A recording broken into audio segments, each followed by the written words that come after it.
इलाइ study platform पर आप सभी स्टूडेंट्स का पुनः स्वागत है। स्टूडेंट्स, आज के इस वीडियो में डिस्कशन करेंगे 16 मार्च 2019 की हिमाचल प्रदेश राष्ट्रीय तथा अंतर्राष्ट्रीय घटनाओं का सटीक सारांश। स्टूडेंट्स, विशेष तौर पे आज हम लोग डिस्कशन करने जा रहे हैं इसमें हिमाचल प्रदेश के करंट अफेयर्स जो कि बहुत ही उत्कृष्ट है, उसके बाद राष्ट्रीय अंतर्राष्ट्रीय घटनाओं को भी शामिल किया गया। लास्ट में हम लोग डिस्कशन करेंगे, क्विक सा रिविजन करेंगे जो आर्टिकल एंड डिस्कशन वाला सेक्शन है।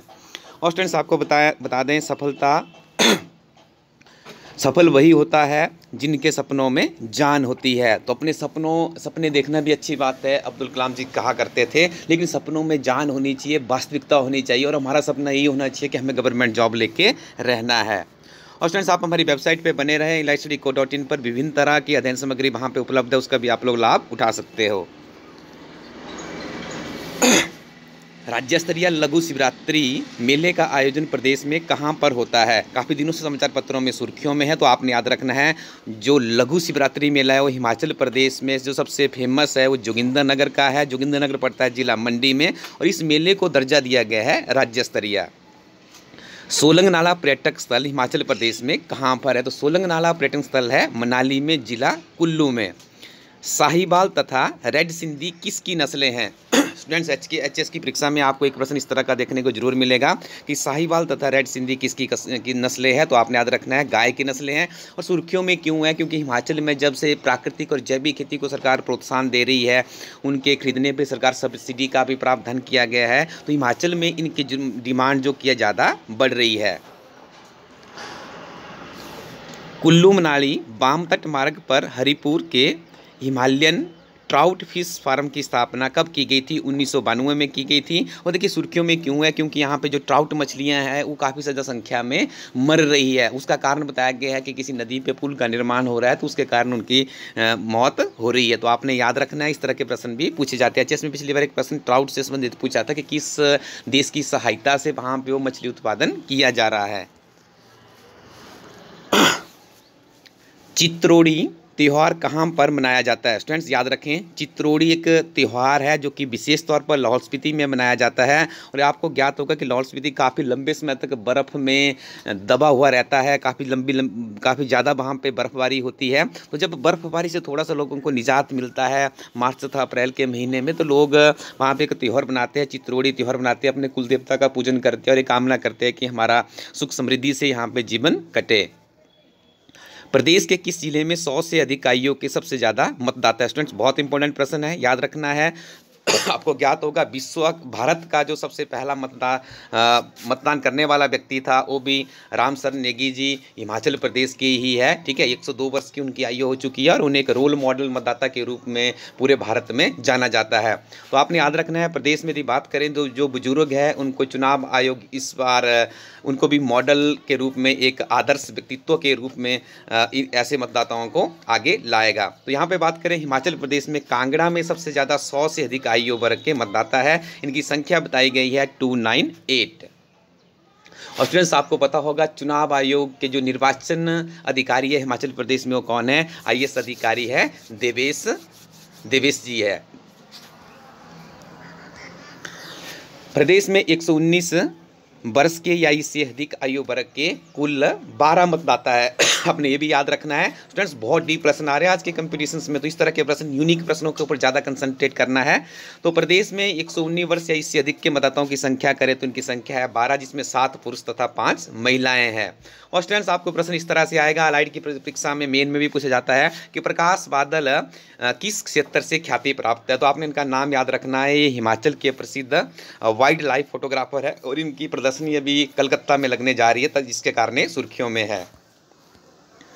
हिमाचल के राष्ट्रीय व राजमार्गों के किनारे यात्रियों के लिए मूलभूत सुविधाएं उपलब्ध करवाने के लिए केंद्र सरकार ने 1490.65 लाख रुपए स्वीकृत किए हैं।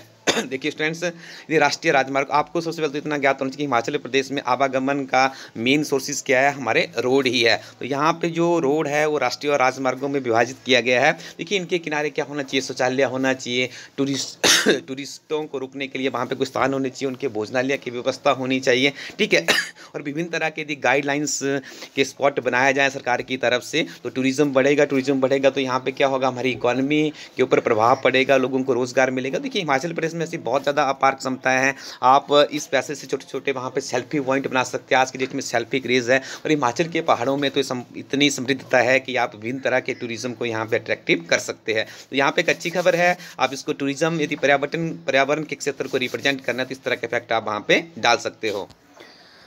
हाँ स्टूडेंट्स, अब आपको ले चलते हैं राष्ट्रीय और अंतर्राष्ट्रीय घटनाओं के ऊपर। और सबसे बड़ी खबर सभी समाचार पत्रों की सुर्खियों में थी, वो है दक्षिणी पश्चिमी प्रशांत महासागर के द्वीपीय देश है न्यूजीलैंड। ठीक है, ये भी आपने इसका लोकेशन को याद रखना है। देखिए, इस न्यूजीलैंड के शहर में एक क्राइस्ट शहर है, वहाँ पे एक बंदूकधारी ने 2 मस्जिदों पर अंधाधुंध गोलीबारी करके महिलाओं तथा बच्चों समेत 49 लोगों को मौत के घाट उतार दिया।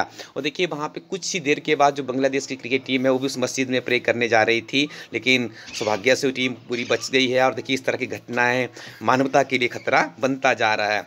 ये हमलावर करने वाला व्यक्ति कौन था? ये ऑस्ट्रेलिया का जो वहाँ पे सफेद नेशनलिस्ट है, उसके इसकी आइडेंटिटी बताई जा रही है। उनका नाम क्या है? ब्रैटन टैरेंट इनका नाम है। ये याद रखना पड़ेगा। अब हमें इस शहर का नाम भी याद रखना है क्योंकि ये मानवता के लिए बहुत बड़ा खतरा है। ठीक है, तो आपने याद रखना है कहाँ पे घटना घटी है। न्यूजीलैंड के क्राइस्ट शहर की 2 मस्जिदों में। ठीक है, इतना याद रखेंगे। और ये हमलावर कौन था? इसका नाम है ब्रैटन टैरेंट। अब स्टूडेंट्स, खबर सुर्खियों में है, टीवी चैनल के ऊपर है, सोशल मीडिया के ऊपर है। जो पेपर सेटर होगा वो भी क्या देखेगा? इस तरह की चीज़ों घटनाओं से ही प्रश्न बन के आते हैं। 10 वर्षों का हमारा अनुभव इसको सार्थक करता है। तो स्टूडेंट्स, अगला प्रश्न है, भारतीय प्रधानमंत्री ने न्यूजीलैंड के प्रधानमंत्री को पत्र लिखकर कहा कि विविधताओं से भरे लोकतांत्रिक समाज में नफरत और हिंसा के लिए कोई जगह नहीं हो सकती। स्टूडेंट्स, मेन के विद्यार्थी तो इस चीज़ को ऐसे कर लेना, जब आपको लिखना है इस तरह से अंतर्राष्ट्रीय जो आतंकवाद फैल रहा है, इस तरह की घटनाएं हो रही है, इस तरह के फैक्ट आपने देने हैं कि भारत कभी भी नहीं चाहता कि इस तरह की नफरत और हिंसा फैले जिससे मानवता के लिए खतरा बने। और स्टूडेंट्स, अब आपको बता देते हैं कि न्यूजीलैंड के प्रधानमंत्री कौन है। जेसिंडा आर्डर्न न्यूजीलैंड की प्रधानमंत्री है। और स्टूडेंट्स, आगे बात करें तो भारत में पहली बार नोटा का इस्तेमाल किस वर्ष किया गया था? वर्ष 2013 में किया गया था। स्टूडेंट्स, जितने समाचार पत्र उतनी खबरें उसमें प्रकाशित होती है। अब सबसे बड़ी बात है कि ऑथेंटिक सोर्स कहाँ से देखिए। राष्ट्रीय समाचार पत्र है, दैनिक जागरण है, दैनिक भास्कर है, काफ़ी अच्छे समाचार पत्र माने जाते हैं, पर इनकी न्यूज़ों में भी वेरिएशंस आ जाता है। तो हमारी कोशिश रहती है कि कभी आपको कोई वेरिएशन वाला फैक्ट हम उसको रेक्टिफाई करते हैं। आज ऐसा कुछ मैं आपको लेकर आया हूँ, अगली स्लाइड में बताऊँगा नोटा से संबंधित है। लेकिन आपने इतना याद रखना है कि नोटा का पहली बार इस्तेमाल कब किया गया था? वर्ष 2013 में किया गया था। और जब भारत में वर्ष 2013 में नोटा किया गया था, उससे पहले भारत के पूरी दुनिया में 13 वर्षों में नोटा को अपनाया जा चुका था और भारत 14वां देश बना था नोटा को अपनाने वाला। NOTA stand for none of the above. Australia Colombo से शुरू करेगा हिंद महासागर के 7 देशों का सैन्य अभ्यास। सॉरी, माफ़ कीजिएगा स्टूडेंट्स, थोड़ी तबीयत खराब है। देखिए, यहाँ पे बात करें, ऑस्ट्रेलिया कोलंबो से शुरू करने जा रहा है हिंद महासागर के 7 देशों का सैन्य अभ्यास। और आपको यहाँ पे मैं बता देता हूँ जो नोटा से संबंधित खबर थी। देखिए, यहाँ पे यदि नोटा की बात हम लोग करें तो छत्तीसगढ़ में वर्ष 2013 में इसको शुरू माना जाता है। ठीक है, तो आपने इस फैक्ट को याद रखना है। ठीक है, इसमें हल्का सा इनके पॉइंट में कल हमने देखा था, कल हमने पढ़ा था कि हिमाचल प्रदेश में वर्ष 2014 में चुनाव मतदान कितना हुआ था, उसमें थोड़ा सा वेरिएशन देखने को मिल रहा था। ठीक है, लेकिन उसको आपने इग्नोर करना है। जो मेन पॉइंट है उन्हीं के ऊपर कंसंट्रेट करेंगे तो हमारे लिए बेहतर होगा। स्टूडेंट्स, यहाँ पर आपको बता दें, देखिए, नोटा की शुरुआत 2013 में होने के बाद 31 विधानसभा और 1 लोकसभा चुनाव हो चुके हैं। इसमें से 1 लोकसभा समेत 15 चुनाव 2015 में नोटा सिंबल आने से पहले हो चुके हैं, जबकि उसके बाद 17 चुनाव हुए हैं। ठीक है, इतना ज़्यादा डीप हमें जाने की जरूरत नहीं, हमने इतना याद रखना है कि सबसे पहले इसका इस्तेमाल कहाँ पे किया गया था। यदि नोटा की बात करें तो 2013 में छत्तीसगढ़ विधानसभा के चुनावों में किया गया था। यही प्रश्न यहाँ से निकल कर आ रहा है। और देखिए, यहाँ पे तेलंगाना को छोड़कर अन्य राज्यों में घटा है नोटा। तेलंगाना में सबसे ज़्यादा इसका प्रभाव रहा है। और आगे आपको बता दें, यहाँ पे एक बहुत बड़ी खबर है। देखिए, जो 14 देश मैंने आपको बताया जहाँ पे नोटा का इस्तेमाल होता है, उनके थोड़े से नाम भी आप रिमाइंड कर लें। कोलंबिया, यूक्रेन, ब्राज़ील, बांग्लादेश है, फिनलैंड है, स्पेन है, स्वीडन है, चिली है, फ्रांस, रूस, बेल्जियम और ग्रीस में भी इसका चलन है। अमेरिका भी कुछ मामलों में इसकी अनुमति देता है। अमेरिका के टेक्सास राज्य में 1975 में यह प्रावधान है। इस चीज़ को आपने याद रखना है। कई बार जो मैंने देखा है, मैक्सिमम इन्हीं अखबारों से या डिफरेंट तरह की मैगजीन से प्रश्न निकलते हैं। इस तरह की जो यूनिक चीज़ें होती है उसके ऊपर ज़्यादा प्रश्न पूछे जाते हैं। तो अमेरिका के टेक्सास राज्य में 1975 में नोटा की शुरुआत हो गई थी। और फ्रेंड्स आगे आईपीएल में स्पॉट फिक्सिंग के आजीवन प्रतिबंध की सजा भुगत रहे क्रिकेटर शांता कुमारन श्रीसंत के प्रतिबंध को सुप्रीम कोर्ट ने निरस्त कर दिया है। अब देखना बाकी है कि कब तक इनकी बहाली होती है। देखिए श्रीसंत के ऊपर प्रतिबंध कब लगाया गया था, वर्ष 2013 में लगाया गया था। दोनों फैक्ट आप लोगों ने याद रखने हैं। यदि बात करें तिब्बतन की निर्वासित सरकार जिसका मुख्यालय हिमाचल प्रदेश के धर्मशाला में है, तो उसके प्रधानमंत्री कौन है? डॉक्टर लोबसोंग सांग्या उसके प्रधानमंत्री है। और बात करें आजकल राजनीतिक परिप्रेक्ष्य में पूरा भारत रंग चुका है, तो शिवसेना के जो अध्यक्ष है वो कौन है? उद्धव ठाकरे है, और ये महाराष्ट्र में इनकी अच्छी पकड़ है। और स्टूडेंट्स बात करें मोस्ट इंपोर्टेंट क्वेश्चन है, उत्तराखंड का सर्वाधिक ऊंचाई वाला पोलिंग बूथ कौन सा है?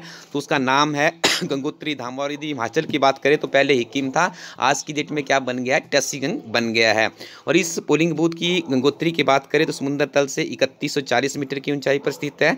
यहाँ पर महज 45 मतदाता है, लेकिन चुनाव आयोग का यह कोशिश है कि इस भारत के दुनिया के सबसे बड़े लोकतंत्र का कोई भी व्यक्ति चुनाव आयोग की वजह से मतदान करने से वंचित ना रह जाए। तो यहाँ पे देखिए प्रथम बार पोलिंग बूथ बनाया गया है, यूनिक चीज़ है, आप इसको अच्छे से याद कर लें। और स्टूडेंट्स आपको बता दें कि इस वर्ष 2019 में 44 देशों में चुनाव होंगे। दुनिया भर के 46 देशों में चुनाव होंगे, और सबसे ज़्यादा मतदाता कहाँ पे है? भारत में है। कितने हैं? 90 करोड़ है। इंडोनेशिया की बात करें 19 करोड़ है। अफ्रीकी देश नाइजीरिया में कितने? 8.4 करोड़ मतदाता अपने मतदान का इस्तेमाल करेंगे। और स्टूडेंट्स आपको ज्ञात होगा भारत में मतदान डालने की आयु 18 वर्ष निर्धारित की गई है। इंडोनेशिया में यह आयु 16 वर्ष है। और स्टूडेंट्स अगला तो बहुत ही इंपॉर्टेंट प्रश्न है कि महिलाओं को वोट देने का अधिकार सर्वप्रथम किस देश ने किया था? तो इस देश का नाम है न्यूजीलैंड। कब किया गया था? 1893 में किया गया था। स्टूडेंट्स कंपटीशन बढ़ चुका है, पहले को नहीं पूछा जा रहा है, अब दूसरे और तीसरे को पूछा जा रहा है। ये यूनिक चीज़ों को पूछा जा रहा है। आप भी विभिन्न तरह के प्रश्न पत्रों से इस अनुभव को प्राप्त कर सकते हो। तो यहाँ पर यदि बात करें कि विश्व में दूसरा मतदान का अवसर महिलाओं को प्रदान करने वाला देश कौन सा था? उस देश का नाम है स्विट्जरलैंड। कब दिया गया था? 1971 में दिया गया था। और लोकतंत्र के संघर्षों के बाद वर्ष 2004 में अफगानिस्तान में भी महिलाओं को मतदान का अधिकार बहाल हुआ है। इस फैक्ट को भी याद रखें, प्रीलिमिनरी मेन टू इंटरव्यू तक आपको ये चीज़ें हेल्प करेगी। और स्टूडेंट्स अब बारी है आर्टिकल एंड डिस्कशंस की। दैनिक जागरण से मैं आर्टिकल लेकर आया हूँ, प्रयोगों का शिकार बनी टीम इंडिया। हाल ही में भारतीय टीम को ऑस्ट्रेलिया से हार का सामना करना पड़ा। तो यहाँ पे देखिए एक बहुत ही अच्छी यहाँ पे ऑस्ट्रेलिया ने वापसी की है। करीब उन्होंने काफ़ी लंबे समय के बाद भारत में ये सीरीज़ जीती है। ठीक है, तो यहाँ पे देखिए क्या कहा गया है कि धोनी की कप्तानी से ही जो विराट कोहली है, जो भारत के कप्तान है, उन्हें काफ़ी सहयोग मिलता है, काफ़ी सहयोगात्मक उनकी शैली रहती है। ये लेखक यहाँ पे ये बोल रहे हैं। वो इनका बोलने का मतलब ये है कि धोनी के यदि अनुभव से ही विराट कोहली का करियर चमक रहा है, या भारतीय टीम विभिन्न तरह के नए नए मिशनों पे सफलता प्राप्त कर रही है। इसके अलावा स्टूडेंट्स यहाँ पे क्या कहा गया है इन्होंने कि जो हार है भारत की जो 2019 में इंग्लैंड में वर्ल्ड कप होने जा रहा है, देखिए उसके लिए भारत को इससे सबक लेना चाहिए और उसमें बेहतर परफॉर्मेंस करना चाहिए। और यहाँ पे भी कहा गया देखिए धोनी की टीम ने कप्तानी की है, तो उस टाइम बहुत से महान बल्लेबाज थे। सौरभ गांगुली, विश्व के महानतम क्रिकेटर सचिन तेंदुलकर, ठीक है, राहुल द्रविड़, अनिल कुंबले के उनके नेतृत्व में खेल चुके हैं। तो यहाँ पे एक शब्द का इस्तेमाल भी किया जा रहा है कि जो धोनी है उनकी क्रिकेटिंग ब्रेन ज़बरदस्त था। इसी का नतीजा था कि इन्होंने 2011 का वर्ल्ड कप जीता, T20 का वर्ल्ड कप जीता, विभिन्न तरह की इन्होंने सफलताएं प्राप्त की थी।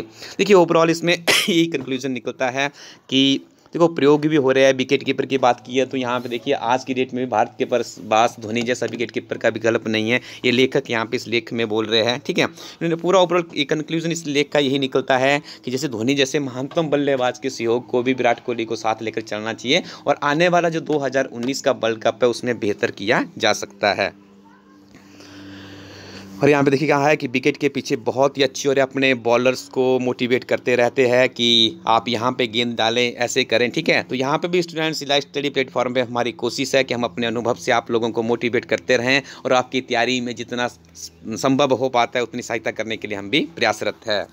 और दूसरा लेख था अतीत के अध्ययन का उचित तरीका। यहाँ पे देखिए उन्होंने जो राम भूमि का मुद्दा है, अयोध्या में जो उनके मंदिर के निर्माण से है, उसी के ऊपर कंसंट्रेट किया। मुझे सिर्फ इसमें एक फैक्ट लगा, यहाँ पे इसकी चीज़ आप लोगों ने याद रखनी है कि जो राम जन्मभूमि पे ऐसा माना जाता है कि पहले वहाँ पे मंदिर था, तो जो मंदिर है उसको किसने गिराया था? देखिए बाबर के आदेश पे 1528 पे वहाँ पे मंदिर को ध्वस्त करके मस्जिद का निर्माण कर दिया गया था। हमने बस इतना याद रखना है, बाकी आपको नकारात्मक सकारात्मक इस तरह की कमेंट करने की कोई भी ज़रूरत नहीं है। और स्टूडेंट्स एक हिमाचली लेखक है हमारे, बहुत अच्छा इन्होंने यहाँ पे जागरूक रहे मतदान के ऊपर लिखा था। मैं आपको बताऊँ इन्होंने क्या यहाँ पे कंक्लूड किया है। इनका मानना है कि अमेरिका चुनाव में सोशल मीडिया के डाटा का गलत प्रयोग करने की बात सामने आई थी। अभी भी ऐसा लग रहा है कि भारत में कहीं इस तरह का दुरुपयोग ना हो, तो इन्होंने ये कि यहाँ पे एक फैक्ट बताया है कि पिछली बार के लोकसभा चुनावों में पहली बार सोशल मीडिया का इतने बड़े स्तर पर प्रयोग किया गया। ट्राई के अनुसार भारत में मोबाइल फ़ोन उपभोक्ताओं की संख्या 100 करोड़ को पार कर चुकी है। स्टूडेंट्स ऐसे फैक्ट आपको बहुत कम आर्टिकल्स में मिलते हैं। भारत चीन के बाद इस उपलब्धि को हासिल करने वाला दूसरा देश है। तो भारत में इंटरनेट उपभोक्ताओं की संख्या में विश्व में दूसरे नंबर पर है। 2017 के आंकड़ों के अनुसार 79% लोगों को मोबाइल सब्सक्रिप्शन के लिए आवेदन किया था। इसे डिजिटल इंडिया की तरफ एक बड़ा कदम माना जा रहा है। स्टूडेंट्स 2-3 प्रश्न आपके यहाँ से बन गए और आप इसको प्रीलिमिनरी के लिए भी याद रखें कि कितने यहाँ पे मोबाइल फ़ोन है। और ये जो 2 लोकसभा का चुनाव 17वीं लोकसभा का प्रस्तावित चुनाव है, ये मोबाइल फ़ोन से काफ़ी ज़्यादा प्रभावित होगा। और स्टूडेंट्स पिछले कल ही हमारी टीम ने अपनी कड़ी और भरसक मेहनत करने के बाद एक पर्यावरण एवं पारिस्थितिकी की पुस्तक लॉन्च की। और इस पुस्तक की विशेषता क्या है, पहले आप ये सुन लें। देखिए, इस किताब में सिंगल लाइनर की फॉर्म में अति महत्वपूर्ण जो प्रश्न उत्तर थे, जैसे शंकर आईएएस की काफ़ी बड़ी बुक है, दृष्टि आईएएस की पर्यावरण के ऊपर अच्छी बुक है, उनको पढ़ा गया। उसके बाद उसका कंक्लूजन निकाल के सिंगल लाइनर की फॉर्म में निकाल के हम लोगों ने इस पीडीएफ में आप लोगों को उपलब्ध करवाने की कोशिश की। इसके बाद विशेष तौर पर हिमाचल प्रदेश की परीक्षाओं में जो पीछे के जितने भी कम्पिटिटिव एग्जाम हुए, उन परीक्षाओं में जो प्रश्न पूछे गए हैं उनको हम आप लोगों के लिए लेकर आए हैं। और स्टूडेंट्स पिछली बार आपको एक बात बता दूं, जो पॉलिटिकल साइंस के 5 या 6 एचएस में प्रश्न पूछे गए थे वो यूजीसी नेट के एक पेपर से उठाए गए थे। उसके ऊपर मैं शीघ्र एक अलग से वीडियो लाने वाला हूं, ठीक है। तो यहाँ पे मैंने कोशिश किया कि जो इन्वायरमेंट के बहुत ही अच्छे प्रश्न इसमें पूछे जाते हैं यूजीसी नेट की परीक्षा में पेपर 1 में, जो कि सबके लिए कॉमन होता है। तो यहाँ पे देखिए 2012 से लेकर 18 तक के प्रश्न उत्तर मैं आप लोगों के लिए लेकर आया हूँ। और वन सर्वेक्षण की रिपोर्ट 2017 का सारांश, सारी की सारी चीज़ें आपको इस पुस्तिका में मिलती है। स्टूडेंट्स इस किताब को परचेज करने के लिए आपको जाना पड़ेगा elaststudyco.in पर। इसके अलावा स्टूडेंट्स हमारी टीम ने एक बहुत यूनिक कोशिश की है कि gist of top class Indian magazine, Bharat की प्रतिष्ठित पत्रिकाओं का सार, इसके साथ में डे 2 के करंट अफेयर्स, हिमाचल प्रदेश राष्ट्रीय तथा अंतर्राष्ट्रीय घटनाओं का सारांश भी त्रैमासिक पत्रिका में आप लोगों के लिए लेकर आए। elaststudyco.in पर ये पुस्तक भी उपलब्ध है। और स्टूडेंट्स हिमाचल के विद्यार्थियों के लिए हिमाचल प्रदेश सरकार का बजट और आर्थिक सर्वेक्षण का सारांश भी हमारी वेबसाइट पर उपलब्ध है, आप इसका भी लाभ उठा सकते हो। इसके अलावा स्टूडेंट्स 1 वर्ष के करंट अफेयर सिंगल फॉर्म की लाइन में और विभिन्न तरह की परीक्षाओं के लिए ओल्ड क्वेश्चन पेपर हमारी वेबसाइट पे उपलब्ध है। और स्टूडेंट्स इसके अलावा हमारी टीम ने कुछ हार्ड कॉपी के रूप में भी पुस्तकें अपनी वेबसाइट पे लॉन्च की है, जो कि हमें लगा अच्छी उत्कृष्ट अध्ययन सामग्री से लैस पुस्तकें हैं। तो उनको भी आप वहाँ से ऑर्डर करके इंडियन पोस्टल सर्विसेज के माध्यम से अपने घर में मंगवा सकते हैं। और स्टूडेंट्स आपका काफ़ी अच्छा सहयोग मिल रहा है मुझे, आप काफ़ी फ़र्क पड़ रहा है मेरे इस यूट्यूब चैनल पर। आप लोगों का जो मैंने एक रिक्वेस्ट करता हूँ कि आप अपने मित्रों में इस यूट्यूब चैनल के लिंक को शेयर करें। स्टूडेंट्स आज भी पुनः आपसे रिक्वेस्ट है कि अपने फ्रेंड सर्कल में इसको शेयर करें। और thank you very much, keep watching elaststudy YouTube channel.